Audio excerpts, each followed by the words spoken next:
So I haven't really addressed this with the channel yet, but I kind of wanted to just throw this out there, see what you guys think. A lot of movie reviewers out there just kind of talk about the new releases each week and they go from there, but of course, as you know, I'm a horror movie guy. But with things like Shudder and streaming and Hulu and all of these things, we have movies every single week, theatrical releases, we have stuff left and right all the time, and I can do this as a horror reviewer of some sort. But starting so late in the year, I kind of have a few movies coming out so far that I've been excited about, some films I have not, some that were massive disappointments already, like Grim Cuddy and Halloween Ends. But there's a movie I watched last night from Shudder that I absolutely loved that just came out about 2 weeks ago, and that movie is Deadstream. I went into Deadstream knowing nothing about it. There was a film that came out a few years back called like Live Scream or some shit like that, and it was awful. So immediately as soon as I saw this listed on like Shudder when I first got my account, I was like, I'm not watching that shit. But I will tell you, it's one of the most shockingly, surprisingly fun, hilarious, kind of creepy movies I've seen all year so far. Essentially, there's a guy who was a YouTuber of some sort or some kind of online personality who basically makes videos for a living, again, basically a YouTuber. He fucked up somewhere along the line, he pissed off all of his fans, and he had to make an apology video and a bunch of stuff, and to get his sponsors and his fans back, he had to come back and do a live stream in a haunted house. He has all this gear attached to him where the camera angles can change when he flicks his bracelet on his wrist. And this house out in the middle of nowhere apparently is a haunted house that I guess no one's done a video on? I don't know. It's kind of a 2-level old house. It's kind of just broken down, abandoned, whatever, and he breaks into this place and things go horribly wrong. First and foremost, this is an absolute love letter to the Evil Dead franchise. If you're a big fan of especially Evil Dead 2 and 3,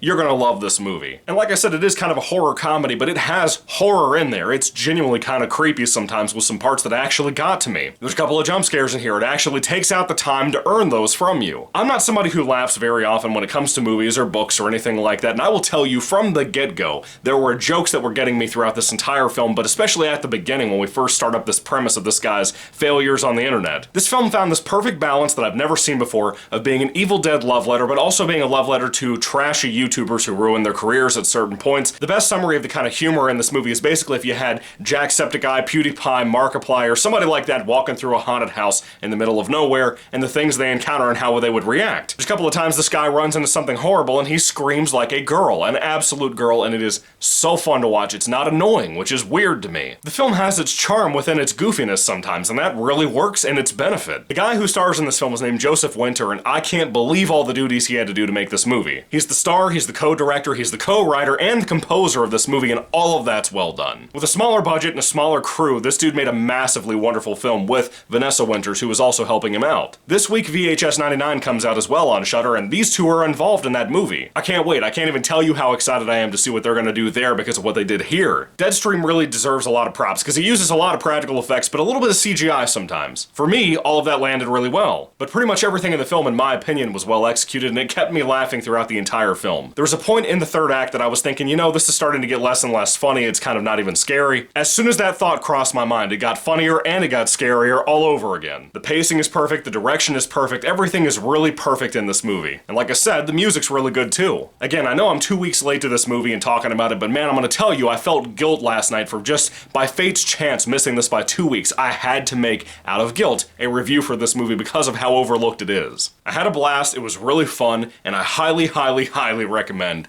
Deadstream to you. If I had to rate Deadstream on a 5-star basis, hands down, no questions asked, I would give it a 5 out of 5 stars. I loved this flick. It was so much fun, it was everything I hoped it would be. Like I said, I didn't hear a thing about this movie going into it, and it completely surprised the hell out of me, especially as somebody who's not a big Evil Dead guy. But if you happen to be, you need to check this out. So have you guys seen Deadstream? What did you think about it? Put your thoughts and comments down below. I would love to hear what you have to say about this awesome little flick. Thank you all so much for watching. God bless you. Happy Halloween, and goodbye.